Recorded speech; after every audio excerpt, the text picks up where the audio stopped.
Hi guys, Mr. Who's the Boss here, and this is the sort of first video in a series of perhaps mini Let's Play videos. I'm yet to decide whether or not I'm going to continue with this, but it does seem likely because a lot of people have requested it, and I'll continue to improve. I mean, this is just the first one, and yeah, I mean, I'll take your tips and go from there. But in this video, we're going to be playing a bit of Ragnarok Odyssey Ace.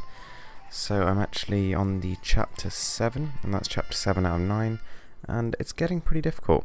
I mean, the last boss I fought was one called Harindiga or something like that, and it was this massive giant, and it took me about 10 goes to complete. So yeah, here goes. Now, something else that I really like about this game is that it's basically taken all the bad bits out of Monster Hunter. You know, things like hot and cold drinks and having to sharpen your weapon and all that kind of stuff. You don't have to mess around with that anymore. It's a lot more straightforward. So this looks interesting. So this is the first specifically female boss that we've actually fought, and they said she's just as bad as the male one. We'll see about that. Interesting attack. It looks kind of reminiscent of the Lollipop Chainsaw Girl, surprisingly.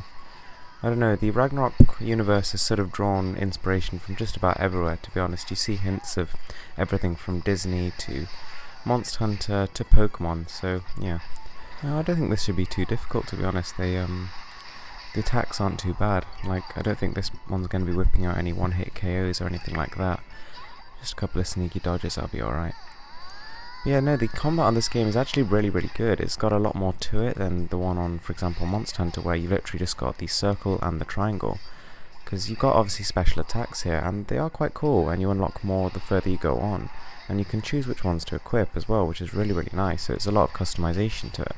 Something else that I really enjoyed in Ragnarok Odyssey is the kind of equivalent of a rage mode that you can go on to, which basically it drains your health, but at the same time every time you hit enemies your health increases, so you sort of, I guess, you know, your attack power goes up really high, and it's kind of a high risk, high reward kind of mode, and that really does give you kind of a rush, you know, and even like quite boring scenarios that can really help spice things up.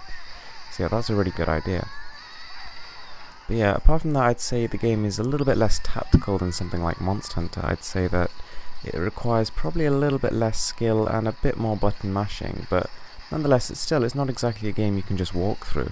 I mean, I did initially think it was that, and to be honest, a lot of the reviews actually said it was very easy as well, but no, I'm actually finding this a good challenge, to be honest. I mean, yeah, the first 4 or 5 chapters were basically a walkthrough, but after that, things have picked up. So something that I'm not really liking that much is how linear it is.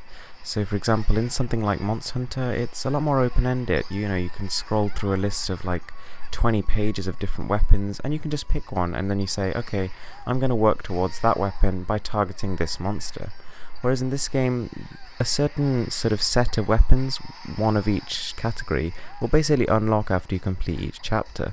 So you basically complete a chapter, equip a basically identical but slightly stronger weapon, and then do the next chapter, rinse and repeat. So I know that's not all there is to it, but that part of the actual game is not done great, and I think they could have done more with the actual weapon customization. Also, none of the actual typical RPG elements are here, which is, again, very similar to Monster Hunter, but I actually think it would have benefited from that, because it would just give you another sort of layer of progression. You feel like you're making more progress than maybe you are. Even if enemies are actually getting stronger at the same rate as you are, just seeing those numbers go by is kind of just another incentive to play. But yeah, so I am having a really good time. No signs of getting bored yet, to be honest.